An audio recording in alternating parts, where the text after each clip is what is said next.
Did you know that what you remove from your life is just as important as what you add? Many people focus on taking the right supplements, eating the right foods, or doing the right exercises in their later years. And those things do matter. But sometimes the key to longevity isn't about adding more, it's about letting go. Letting go of the habits, mindsets, and routines that quietly wear us down over time. In this video, we're diving into 5 critical things that seniors should begin to eliminate after age 70, especially if you want to stay strong, sharp, and live well into your 90s and even beyond 100. These aren't the obvious things like junk food or too much sitting. These are deeper, but once you recognize them, you'll begin to understand just how much they've been holding you back. Stick around to the end, because the last one may surprise you the most and could just be the one that adds peace, clarity, and even years to your life. Now, let's get started. Elimination 1. Letting go of the habit of over-apologizing. As we get older, many of us carry a lifetime of polite habits. Saying sorry is one of them. And while manners and humility are virtues, there's a quiet mistake that too many seniors fall into. Apologizing for their very presence, their needs, or even their feelings. You might not even realize you're doing it. Apologizing when you ask a question, saying sorry when someone bumps into you, feeling guilty for needing help, or for taking up space in a room, or for calling someone for support. This constant, subtle apologizing may seem harmless, but over time it chips away at your sense of worth. It sends the message to others and to yourself that you are a burden, not a blessing. And that couldn't be further from the truth. At 70, 75 AD and beyond, you carry decades of experience, wisdom, and resilience. You've lived through challenges that others can't even imagine. You have earned your voice, your place at the table, your right to be heard, supported, and valued without apology. Consider the story of Leonard, 81, who had lived alone since his wife passed. When his daughter visited, he would say things like, "Sorry to bother you." Even when she offered help, he'd apologize when she brought over groceries. He even apologized for asking her to explain how to use his new phone. One day, she gently said, "Dad, you don't have to be sorry for needing something. I want to be here." That conversation changed things. Leonard started replacing "I'm sorry" with "thank you." Instead of saying "sorry, I'm so slow," he began saying "thank you for being patient." Instead of saying "sorry for needing help," he said "thank you for helping me." And over time, his whole posture changed. He stood a little straighter, smiled a little more. You deserve to ask questions, to need rest, to speak up when something doesn't feel right. You deserve to be treated with dignity, not pity. And you do not need to apologize for aging, for feeling, or for needing care. Every time you stop yourself from an unnecessary apology, you reclaim a little piece of your confidence. And over time, that confidence becomes strength not just in your body, but in your soul. Elimination 2. Releasing the need to control everything. One of the most quietly exhausting patterns that shows up more and more after 70 is the subtle urge to control every detail. How things are done, how others behave, how the day should unfold. At first, it seems harmless. You've learned how you like things. You've lived long enough to know what works. But over time, this need for control can become a source of constant tension. It can push away the very people who want to be close to you. And it can steal the joy right out of your daily life. When we feel like life is slipping through our fingers, health changes, losses, shifting roles, it's natural to grab tighter where we still can. That might show up as correcting your spouse's every word, micromanaging how your grown children do things, or getting frustrated when a friend doesn't return a call on your schedule. And often it's less about the task at hand and more about the fear of losing what once felt certain. Let me share the story of Nancy, age 79. She was once a beloved school teacher known for her order and precision, but after retirement, and especially after her husband passed, that order became rigid. She corrected her grandkids at every meal, insisted on folding the laundry just so, and often felt angry when people didn't follow her lead. She told herself she was just trying to help, but inside she felt lonely and tired. It wasn't until a close friend gently told her, "You don't have to be in charge to be respected," that Nancy paused to reflect. She began practicing the art of letting go, allowing others to lead conversations, resisting the urge to fix everything, and learning to sit with uncertainty. Instead of trying to tidy it up, she discovered that when she let others show up in their own way, they showed up more often and more warmly. Letting go of control doesn't mean you become passive or irrelevant. It means you allow space for others to contribute, grow, and surprise you. It means trading constant tension for curiosity and replacing frustration with freedom. You've already proven you can lead. Now you get to rest. And when you do, your heart softens, your relationships deepen, and your days feel more spacious, more alive. Not because you managed every detail, but because you allowed life to unfold on its own beautiful terms. If you're still watching this video and finding these insights valuable, please comment number 2 below to let me know you're here. And if you haven't subscribed yet, I recommend you subscribe and turn on the bell so you don't miss any videos. Your support helps us continue creating good content to inform and inspire you. Now, let's move forward. Elimination 3. Saying yes when you really mean no. One of the most common traps people fall into as they grow older is continuing to say yes out of habit, guilt, or the desire to keep the peace, even when every part of their body and heart is saying no. And while that might seem polite on the surface, over time it leads to resentment, burnout, and a gradual erosion of your own needs and identity.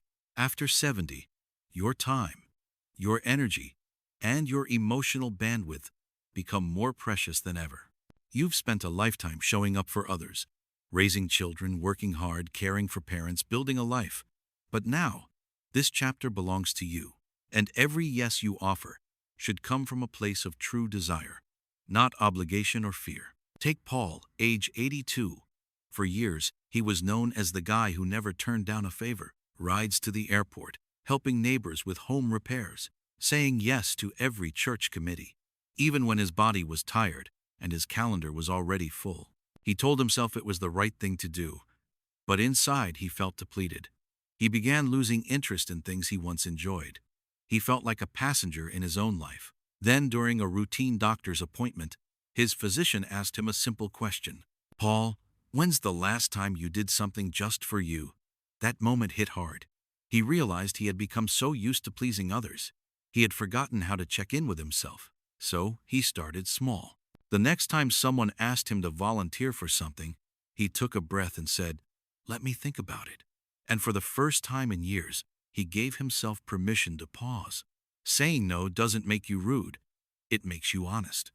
It makes you free. When you say no to something that drains you, you create space for something that restores you. A walk in the park, or even just a few hours, to sit with your thoughts without interruption. You don't owe anyone every piece of your time. You've earned the right to be selective, to spend your energy in ways that bring joy, peace, and purpose. And remember, a gentle no is often more respectful than a reluctant yes. Because when you honor your own limits, you also give others permission to honor theirs. And that kind of mutual honesty builds stronger, more trusting relationships, not just with others, but with yourself. Elimination 4. Letting old bitterness stay in your heart. There's a weight that many people carry into their later years without realizing just how heavy it has become. The silent, steady burden of unresolved bitterness. Maybe it's a betrayal that never got an apology, a family rift that left wounds open, a friendship that ended in silence, or words spoken long ago that still echo in your memory. Whatever the story, holding on to that bitterness doesn't just affect your mind. It affects your body, your sleep, your relationships, and your ability to fully enjoy the life that's still unfolding in front of you. Bitterness is different from grief. Grief is honest pain. Bitterness is pain we rehearse again and again until it becomes part of how we see the world. And after 70, that bitterness starts to do real damage. It can raise your blood pressure, weaken your immune system, and worst of all, it slowly shuts down your capacity for joy. Let me share the story of Ruth, age 85. She hadn't spoken to her sister in over 20 years. Every time someone mentioned her sister's name, Ruth's tone changed. Her shoulders stiffened, and she'd mutter something under her breath. She told herself she had moved on, but in truth, she had built a room in her heart where the resentment lived, and it took up more space than she knew. One afternoon, during a conversation with her granddaughter, Ruth blurted out, "She ruined everything." That moment startled her.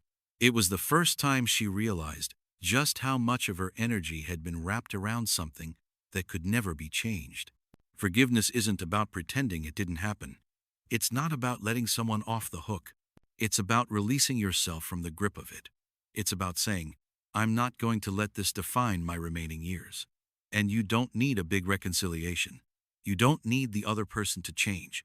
You can write a letter and never send it. You can speak their name out loud in a quiet room and say, "I let this go now." You can choose to walk lighter, not because they deserve it, but because you do. There's a freedom that comes with forgiveness that no doctor, no medicine, no achievement can match. It's the kind of peace that shows up in your smile, your posture, your breathing. And when you finally let that old bitterness go, it opens up space inside of you, not for more pain, but for more life. If you're still watching this video and finding these insights valuable, please comment number 4 below to let me know you're here. And if you haven't subscribed yet, I recommend you subscribe and turn on the bell so you don't miss any videos. Your support helps us continue creating good content to inform and inspire you. Now, let's move forward. Elimination 5. Holding on to the belief that it's too late. Perhaps the most damaging thing many seniors carry quietly, privately, is the belief that their best years are behind them, that it's too late to start something new, to mend a relationship, to learn, to explore, to matter. This belief doesn't always announce itself loudly. Often, it whispers, "What's the point?" Or, "That time has passed." And before you know it, that whisper becomes the background noise of your life. But here's the truth. As long as you are breathing, it is not too late. Not too late to shift a habit, to rebuild a friendship, to discover something that lights you up. You are not done growing simply because you passed a certain age. In fact, in many ways, this stage of life offers something no other phase does. Freedom. Freedom from pressure, from proving yourself, from rushing. Let me tell you about Glenn, age 86. For decades, he wanted to learn the piano.